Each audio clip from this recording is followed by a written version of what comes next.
Right now, a pleasure to welcome Dan Clark and Mark Sundermeyer to the program. Talk a little personal security, personal safety, and this comes to the fore with tremendous urgency right now, of course, in the wake of the horrible murder of Andrea Kruger. We've obviously heard other cases like this around the country. Mark, good to have you here. Thanks for coming in. Mark and Dan, how are you? Thank you. Thank you for having us. Let's start with, I guess, the basic question, Dan, and that is from what we know of the Kruger case. In a case like this, and it could be male or female, but let's say a woman alone driving late at night, what are the basics? It's in basically the middle of the night at a relatively isolated intersection.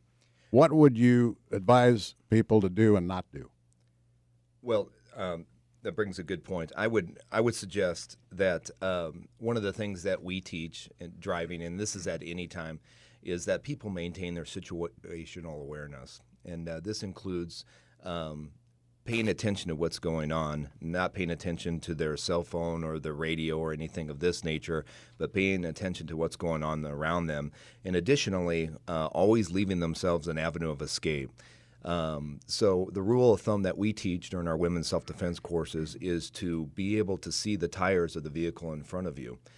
If you are in traffic or something of this nature, and have a plan in place that if somebody were going to approach your vehicle, what is your avenue of escape, and what are you going to do if that does occur? Because sooner or later, most likely something negative is going to happen in people's lives, and they have to have a plan in place in order to be able to increase their reaction time. By the way, I should add, both you guys are former OPD officers, right? Omaha Police? That is correct. And Dan has TAC Force training and Clark International. I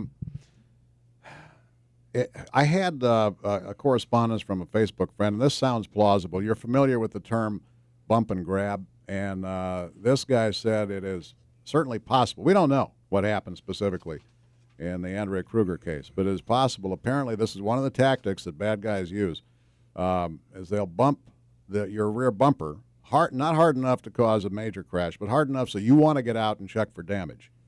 You get out, and then he emerges along with another passenger and grab you and do whatever they do. It's possible. We don't know what happened in that case. Insofar as the investigation goes, we're just members of the public, just right. like you. But it is possible that that is one of the strategies that could have been used. Again, one should have a plan for that. So what would you do in a case like that? If you're a woman driving alone late at night, or even a man driving alone late at night, how about instead of staying right there, how about motioning, follow me to a place of safety? And a place of safety is one that's well lit with other people. And in Omaha, you can usually find one on the intersection of most major arterial roads in the form of convenience stores. Yeah, keep driving would be one of the basics, I assume, if you can. Yes. Get away. Oh, absolutely. There's not a man alive that's going to be able to physically stop a vehicle if you stand on it and drive out of the get off the X and drive out of the danger zone. In addition to that, people are concerned about if someone has a gun that's approaching them in a situation of a carjacking. I would much rather take my chances of driving out of the danger zone than remaining there and dealing with a man with a gun, because it's much harder to hit a moving target than you might expect. That's Dan Clark, Mark Sundermeyer with us also here on News Radio 1110 KFAB at 746. Guys, last week Sheriff Tim Dunning came out and offered up some personal safety tips for women, and thus far I've heard from you as well. Thus far, I haven't heard anything about carrying some sort of personal safety device, everything from mace to a firearm. As former OPD and hearing Sheriff Dunning last week, is this something that police officers frown upon? They don't want an armed public? No, I would disagree with that statement. I would think most realistic police officers believe in the right to defend yourself. And the reality is, specifically to women, there was a military study that was done, and men have a 65% greater upper body strength on average than women. So women have to carry some form of equalizer in order to be able to defend themselves. We recommend the ASP pepper spray. Also the taser is an effective weapon, but there's some, both of the leads have to hit the subject. And what was the terminology on the pepper spray?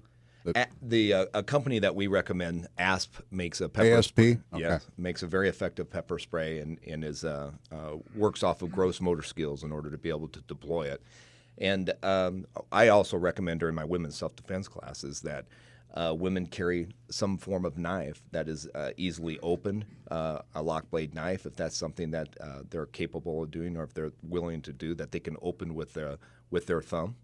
And lastly, of course, the most effective weapon system would be a firearm. But if you're going to carry a firearm, there's a number of things that you need to consider legally, and you should receive the appropriate training in order to do so. Mark, do you have a comment on some of the legalities of the firearms? Well, there are some strict legal requirements for carrying a firearm, and then a firearm is used as a weapon of last resort.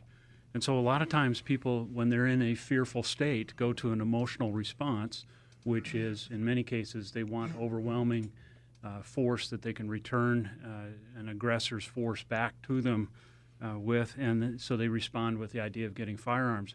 Most police officers carry a firearm for an entire career or a lifetime without ever using it. Right. So they don't come into play as frequently as one might think, yet every day you can engage in safety practices that greatly improve your safety. So obviously we have nothing against firearms. We carry them for a living, but Right. that's not the first resort. It should be one of the latter things you do. What is the rule that you guys would teach? Because in a situation where they're either going to take your car or your purse, much more often than not, that thief is not going to kill you. They don't want to kill you. They just want your stuff, and they want to get the heck out of there.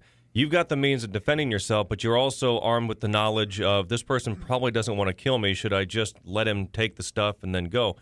How do you handle that situation?